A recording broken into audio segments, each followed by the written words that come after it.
Super quick first looks at a GearWrench set. It's a 16-piece metric set. It is model number 99020.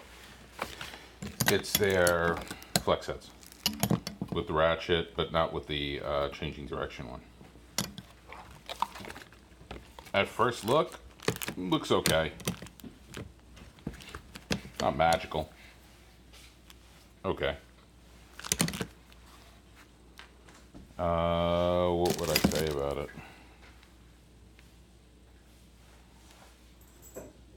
Here's something interesting I'd say about it. So let's see how well it shows up on camera. This is they put, I'm guessing, I'm not a machinist, but I'll guess they do this with a knurling wheel. They put this into the side of the wrench, and the idea is one side of the wrench has these like serrations or knurlings, and the other side is smooth. And that's supposed to, like, oh, with your hand you can tell what direction is tightening and loosening, instead of relying on that little arrow. And if you're like me, you just, as you're throwing it on whatever you're trying to loosen or tighten, you kind of check it. So here's what they've opted to do. This is their new version of an innovation, I guess. It's weak. At best, it's weak. It is very, very, very subtle. There's not much on it at all. And that doesn't seem to be completely intentionally. It seems to be an issue of how it was made. So I'm guessing they bang out the wrench, and before they chrome them, they run a knurling wheel along. And why I'm guessing that is because focus. Because, let me get my hand behind it, and that'll help it out.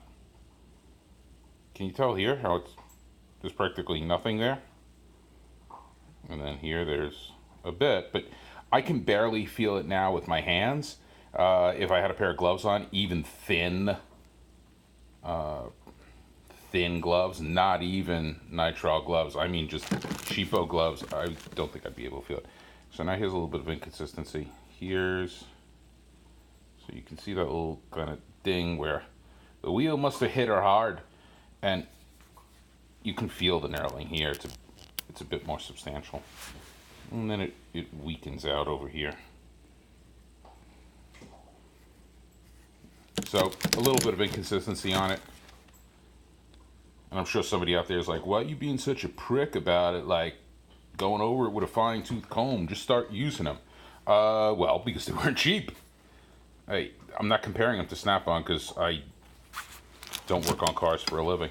I'm just comparing them to other sets that I would get as a crappy do-it-yourselfer. A home gamer, as some people would say. They got the occasional little nick mark in them. I wouldn't make a big deal of that. I'm not expecting total perfection. They're nice. We'll see how they actually work. I had seen some of the box wrenches had some kind of like posi grip bump here or something. I do not feel that on these, and I don't really see it. Maybe it's not on there. I don't know. We'll see once I commence a wrenching on something. That's the set, 16-piece set. They look good, they feel substantial. Some of these flex heads are set a little tighter than others, so this one's kind of on the softish side, loose. This one's barely moves, but no big deal. That's just a quick adjustment on those. And that's fair. I'd probably run them pretty tight myself. That's it.